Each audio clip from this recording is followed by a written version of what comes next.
Assalamualaikum warahmatullahi wabarakatuh. Perkenalkan, nama saya Elsa Hoirinisa dari Inspektorat Kabupaten Jombang. Kami adalah peserta pelatihan dasar CPNS golongan 2, angkatan 82 tahun 2022. Kami tergabung dalam kelompok 3. Teman-teman bisa memperkenalkan dirinya masing-masing, dimulai dari Reza. Assalamualaikum warahmatullahi wabarakatuh. Selamat sore Mbak Elsa dan teman-teman. Perkenalkan, nama saya Devandika Reza. Saya panggilnya Reza. Di sini saya akan berdiskusi bersama dengan teman-teman semua. Terima kasih. Selanjutnya bisa dilanjutkan dengan Mas Oki. Selamat sore teman-teman, saya Ahmad Wisnu Rizky, biasa dipanggil Oki. Saya dari Badan Pendapatan Daerah Kabupaten Jombang. Selanjutnya perkenalan dari Mbak Mila. Selamat sore teman-teman, saya Mila dari Badan Pengelolaan Keuangan dan Aset Daerah. Selanjutnya Mbak Vika. Selamat sore teman-teman, saya dari Ilha Fikri Asania dari bidang anggaran BPKAD Kabupaten Jombang. Oke, baik teman-teman. Jadi di materi kali ini kita akan berdiskusi tentang Smart ASN atau kita juga bisa tentang Smart Governance gitu ya. Ya, saya di sini kan sebagai moderator. Mungkin ada yang mau menjelaskan pengertian dari Smart Governance dari Mbak Vika? Kalau menurut saya, smart governance itu tata kelola pemerintahan yang cerdas, yang bertujuan untuk mewujudkan dan meningkatkan kinerja pada pelayanan publik, serta kinerja dari birokrasi pemerintahan dan kinerja untuk efisiensi kebijakan publik. Baik. Ya, gimana? Ada teman-teman yang mau nambahin? Saya setuju begini Mbak Elsa, saya setuju dengan deskripsi dari Mbak Vika. Saya menambahkan tentang penerapan tata kelola smart governance. Jadi menurut saya ada beberapa penerapannya, antara lain, satu, menyediakan sumber daya manusia dengan kuantitas dan kualitas yang memadai. Dua, dapat meningkatkan keterlibatan dan sinergi masyarakat dan pemerintah dalam perencanaan, sosialisasi, dan pelaksanaan pembangunan. Yang terakhir, dapat mengoptimalkan penerapan dan pengembangan sistem pemerintahan berbasis elektronik dengan berfokus pada pengintegrasian data dan interoperabilitas sistem menggunakan teknologi yang terjamin keberlangsungannya. Saya mau menambahkan, saya setuju dengan pendapat dari Vika sama Reza tadi. Cuman menurut saya smart governance itu juga meningkatkan kualitas kerja birokrasi melalui inovasi dan pemanfaatan teknologi seperti itu, Mbak. Oke, mungkin Mas Oki mau menambahkan? Izin mungkin kalau yang saya tahu dari smart governance itu salah satu dari smart yang lain ya, yang merupakan bagian dari smart city. Oh gitu ya Mas. Jadi dari smart governance nanti akan memunculkan yang namanya smart city, betul? Iya Mbak. Betul.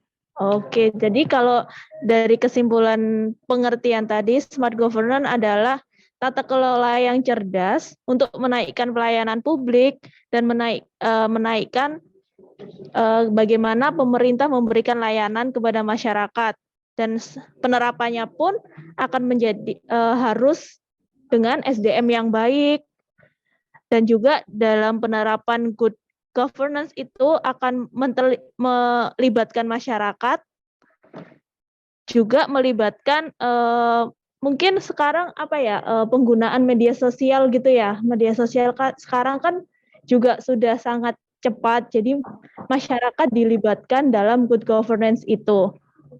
Oke, tadi kan sudah ngebahas ke smart city ya. Ada yang mau menjelaskan mungkin smart city itu apa sih?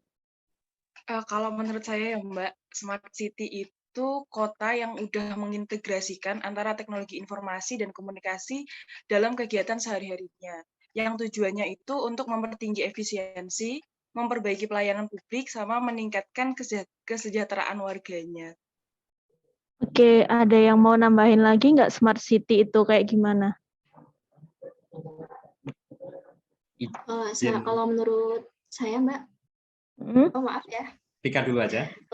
Ya, makasih. Kalau menurut saya, smart city itu merupakan kota cerdas yang dia itu sudah bisa mengelola semua potensi yang ada di kota itu secara efektif dan efisien.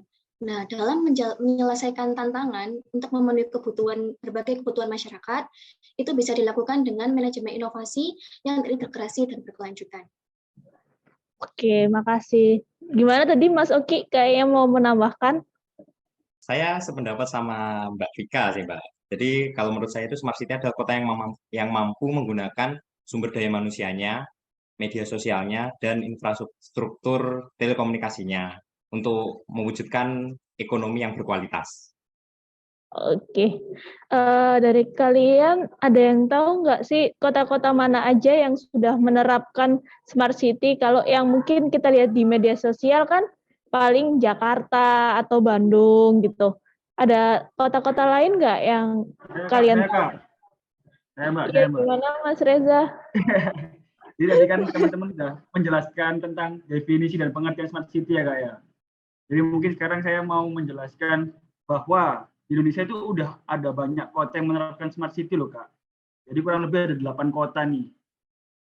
Yang pertama itu Jakarta, Bandung, 3 ada Makassar, 4 Surabaya, 5 Semarang, 6 Jogja, 7 Denpasar, dan 8 Banyuwangi, Kak.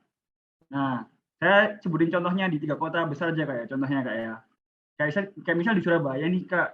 Di Surabaya itu sudah mengimplementasikan sistem keuangan daerah secara digital. Dan juga Pemkot Surabaya itu udah masang CCTV di 635 titik jalan. Banyak banget. Terus di Jakarta itu tuh udah ada aplikasi namanya EUJ yang dimana itu dikembangkan Dinas Lingkungan Hidup. Kemudian ada juga aplikasi Jak Evo dan juga ada aplikasi Tijeko yang disediakan Transjakarta. Jadi kita naik Transjakarta itu jadi lebih gampang gitu lewat aplikasi udah bisa dilihat. Yang terakhir mungkin di Kota Bandung nih Kak, ada aplikasi namanya aplikasi HiU. Aplikasi itu tuh buat perizinan online. Jadi gampang. Jadi kita di mana aja tinggal lihat HP udah bisa ngurus perizinan di Kota Bandung. Keren-keren banget sih Kak kota-kota di Indonesia sekarang itu. Ah iya bener banget. Bisa nggak ya misalnya aplikasi smart city yang ada di Jakarta itu diterapin di kota-kota lain? Secara kan mungkin dari SDM-nya pun, dari orang-orangnya pun kan sudah berbeda. Kalau di Jakarta kan kebanyakan pekerja-pekerjanya udah terbiasa dengan media sosial, terbiasa dengan media elektronik, dan terbiasa dengan dimudahkan dengan alat-alat yang canggih gitu. Bisa nggak misalnya apa yang sudah dilakukan di Jakarta itu diterapin, contohnya di Surabaya aja lah, nggak usah ke kota yang lain gitu. Kalau menurut kalian gimana ya? Kalau menurut saya sendiri itu bisa, tapi dengan beberapa beberapa penyesuaian lagi gitu. Nggak semua yang ada di Jakarta bisa diaplikasikan di Surabaya. Kalau menurut kalian gimana? Izin, Mbak. Setuju Kak kurang lebih. Kalau menurut saya sendiri semua hal itu pasti bisa diterapkan. Maksudnya ya nggak semuanya sih. Kita kan juga harus beradaptasi dengan perkembangan zaman. Asalkan pemerintah dan masyarakat tuh satu visi. Jadi ketika pemerintah sama masyarakat sama-sama ingin maju, hal apapun untuk demi kemajuan bangsa pasti akan bisa dilakukan bersama. Seperti itu. Ya mungkin emang harus ada beberapa yang belajar bareng gitu atau enggak hal-hal yang sekiranya butuh belajar lebih lama seperti itu. Tapi pasti bisa, Kak. Mungkin dari teman-teman yang lain. Izin, Mbak. Iya, teman-teman yang lain ada yang mau nambahin. Oke, Mas Oki. Kalau menurut saya sependapat sama Riza sih, Mbak. Soalnya bisa mungkin, Mbak, sistemnya diterapkan, tapi pasti perlu waktu. Dan juga mungkin tiap-tiap daerah itu yang diutamain beda-beda mungkin ya, Mbak, untuk jalannya menuju smart city itu. Kalau yang saya tahu itu di Surabaya kemarin teman saya ada yang kena tilang online. Sedangkan di tempat saya Tulungagung itu masih baru dipasang beberapa CCTV mungkin ya, Pak. Sistemnya mungkin masih belum belum maksimal kayak Surabaya. Coba. Oke, ini kan kita semuanya instansinya di pemerintah Kabupaten Jombang ya. Apa yang udah kalian tahu tentang mungkin smart city-nya di Kabupaten Jombang, atau apakah Kabupaten Jombang sudah akan menuju ke smart city tersebut? Ada yang mungkin kalian tahu? Buat contohnya mungkin sudah banyak ya Kak ya, mungkin. Tadi sepengetahuan saya udah ada membuat perpanjangan SIM online, kemudian ketika mungkin mengurus ke Dukcapil tidak perlu ke kantor, seperti itu. Dan kebetulan kan saya dari Bapeda juga Kak. Jadi kemarin sekitar sebulan yang lalu kita dari Bapeda sudah bertemu dengan Kementerian Kominfo Pusat buat pengembangan tahap Smart City. Jadi kita sama Kominfo itu udah kerjasama buat sistemnya gimana di Jombang, penerapannya seperti itu Kak. Dan bakal ada tahapan-tahapan selanjutnya seperti itu. Wah, keren dong, berarti kalau udah dari sekarang, dari tahun 2022 aja udah mau menuju ke smart city gitu. Mungkin tahu nggak targetnya beberapa tahun ke depan gitu Jombang jadi smart city, mungkin 5 tahun atau 10 tahun lagi gitu. Kita doakan secepatnya saja, Mbak. Semoga Mbak ya, karena kan itu merupakan salah satu nilai berakhlak juga, adaptif. Kita sebagai ASN kita harus adaptif dengan perkembangan zaman. Dengan kita adaptif dengan perkembangan zaman, tentu akan memajukan instansi kita juga. Iya, apalagi kan kita ini masih muda-muda ya, jadi masih semangatnya tuh masih ada gitu loh untuk membuat apa ya, instansi paling nggak tempat kita bekerja sekarang itu lebih maju lagi gitu. Oh iya, terus upaya apa sih yang dilakukan atau kalian lakukan untuk menjadikan Jombang ini menjadi kota yang smart city gitu, atau paling nggak menuju ke kota yang smart city gitu? Kalau dari ini mulainya dari tempat saya kerja dulu aja ya Mbak. Misal dari bidang anggaran tuh BPKAD. Nah kalau dari bidang anggaran sih kita tuh benar-benar mengoptimalkan SIPD ya dalam SIP. Tapi untuk lingkup instansi sendiri itu SIPD tuh benar-benar kan masih belum optimal tuh SIPD. Tapi kita tuh selalu berusaha untuk ngikutin perkembangan dari SIPD. Kayak fitur-fiturnya tuh kan pasti tiap bulan atau tiap apa itu kan ada update terbaru. Nah itu bisa kita manfaatkan dan itu juga ternyata sangat banyak sekali menghemat anggaran juga ternyata efeknya juga ke situ. Jadi pas banyak hal yang bisa dilakukan secara online dapat SIPD. Oke, ada lagi nggak dari Mungkin kalian? aku mau nambahin dikit Mbak. Iya. Aku juga dari bidang aset. Mungkin untuk dari bidang aset sendiri kita bisa mencoba untuk mulai mengelola potensi aset biar bisa dimanfaatkan dengan optimal untuk mendukung perencanaan smart city itu sendiri gitu. Sehingga kalau seumpama asetnya dikelola dengan optimal, diharapkan kualitas pelayanan publiknya itu juga bakal lebih baik gitu. Oke, berarti tadi dari segi anggaran sama dari segi aset ya.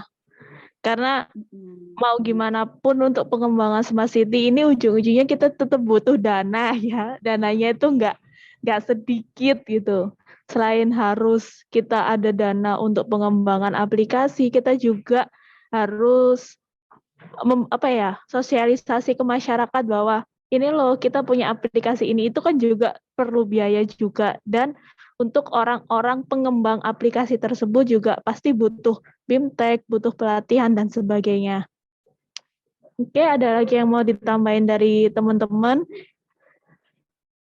Izin Mbak, mungkin dari instansi saya kan ya Mbak. Kalau dari Badan Pendapatan Daerah Kabupaten Jombang, itu saya yakin yang paling baru itu kayak ini Mbak, usaha untuk mendigitalisasi pembayaran pajaknya Mbak. Jadi bisa membayar nggak harus datang ke kantor, tapi lewat Bank Jatim sama Indomaret. Jadi dalam upaya menuju smart city di bidang teknologi mungkin ya Mbak, teknologi sama informasi.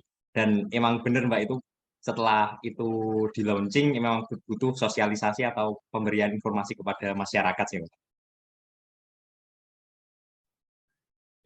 Ya, ada lagi mungkin yang mau ditambahkan teman-teman atau sudah cukup untuk diskusi kita tentang smart governance dan smart city ini? Oke, udah cukup ya teman-teman. Berarti kita tadi udah dapat tentang smart governance dan juga kita smart city dan upaya-upaya yang akan kita lakukan dan sudah kita lakukan untuk perkembangan di Kabupaten Jombang ini. Terima kasih ya teman-teman.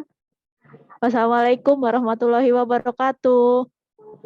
Waalaikumsalam warahmatullahi wabarakatuh. Waalaikumsalam warahmatullahi Terima wabarakatuh. kasih Mbak. Terima kasih. Terima kasih semuanya. Terima kasih semuanya.